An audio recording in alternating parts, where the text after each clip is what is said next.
Congressman Raja Krishnamoorthi of Illinois. He is running for the state's open Senate seat.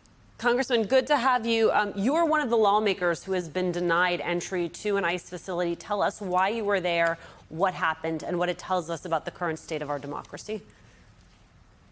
Essentially, hundreds, if not thousands, of local residents in the Chicagoland area were basically summoned to an ICE facility in the South Loop section of Chicago, telling them to, quote unquote, check in for their routine casework as they try to build their status in this country. Many of them reported to this facility, including on Father's Day, and many of these, mainly men, were snatched by ICE agents, separated from their families, and they haven't been heard from since.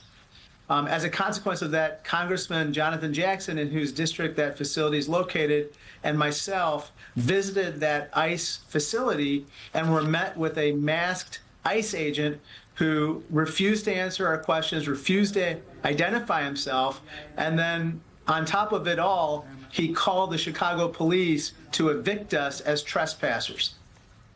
So further to that, Congressman, you have the New York Times reporting that ICE is now imposing new rules on congressional visits, noting under federal law, members of Congress can make an unannounced oversight visits to immigration facilities that, quote, detain or otherwise house aliens. Lawmakers are not required to provide prior notice of the intent to enter a facility to conduct oversight, though members of their staff must request a visit at least 24 hours in advance.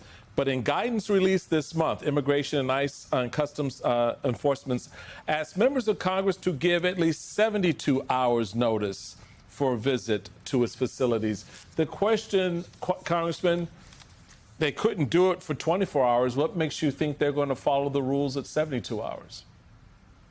I don't think they will, Michael. I think that this is just another way to kind of delay the oversight that is really needed right now.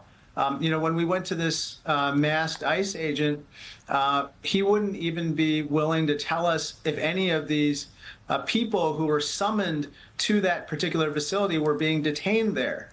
And so I think that we have to continue to press hard. I agree with Senator Padilla, by the way, that they're acting out of fear. They have something to hide. And we have to continue to shine a light on this issue because only by making sure the public is aware of what's happening can we kind of marshal the energy and what is needed to change the situation. But of course, more is needed than that. And I've called for Kristi Noem to testify before the House Oversight Committee. I just sent a letter today as well, demanding access to the facility where we were refused. And we're going to pursue this. What has House Democratic leadership said about that letter? Are they in support of? Did they echo? Did Leader Jeffries sign on to it? Leader Jeffries has been very supportive of all these efforts, especially from the Oversight Committee, which has broad jurisdiction over these different facilities, including ICE. And so we're going to keep pressing. This is not an issue that's unfortunately going away because, as you can tell, Donald Trump is trying to militarize the situation even more. He's specifically said he's going to target, quote unquote, Democratic-run cities like Chicago and New York and LA. And so the way that he has partisanized this is also making it clear that, we have to act and we have to act forcefully. Can we pull up that letter from Congressman Raskin to FBI Director Kash Patel? It reads, "This assault on Senator Padilla is another vivid episode of authoritarian tactics and brute force being used to crush oversight and critical questioning, including from sitting members of Congress exercising their constitutional duty." I wonder both what your expectations are of Director Patel, and also if you could speak to the fact that we're talking about oversight in the context of immigration facilities currently, but this is a bigger question about congressional oversight. Where else are you concerned that this might apply? Well, as you know, we've been pressing hard on DOJ. We've been pressing hard with regard to access to our private data that has, in my opinion, been illegally accessed by the Trump administration and their DOJ employees. But you're right. There's just a lack of accountability here. This is a through line with regard to the Trump administration.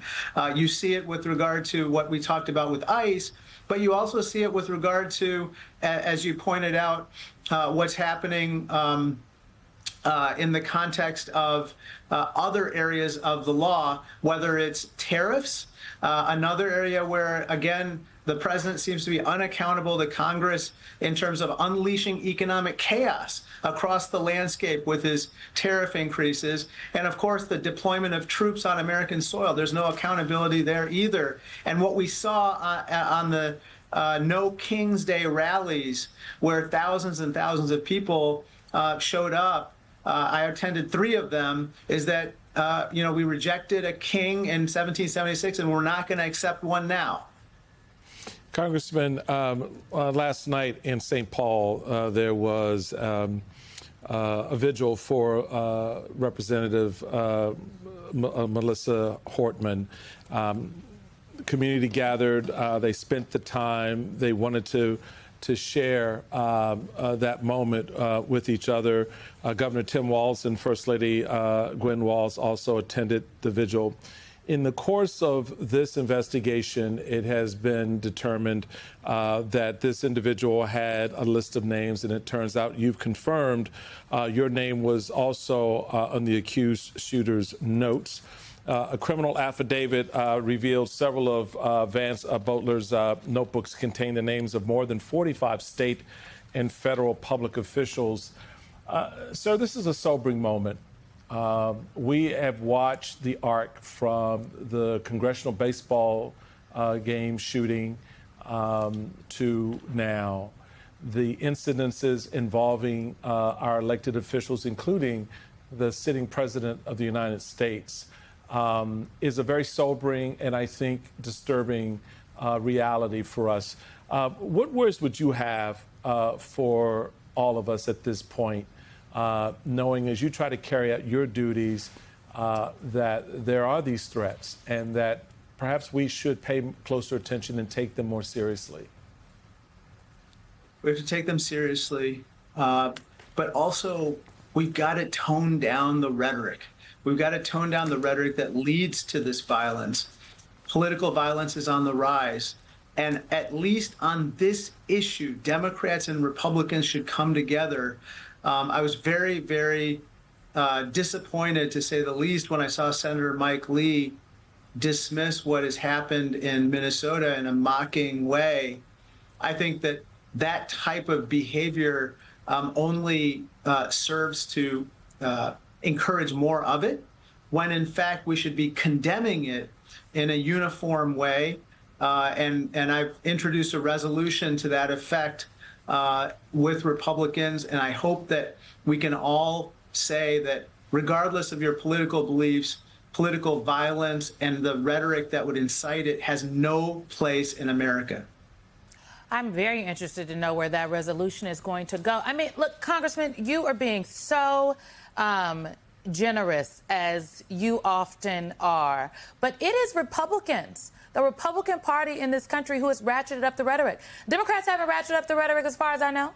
When the President of the United States, when the former President of the United States candidate Donald Trump was shot, it was Democrats that actively spoke up and spoke out. They didn't have to be nudged.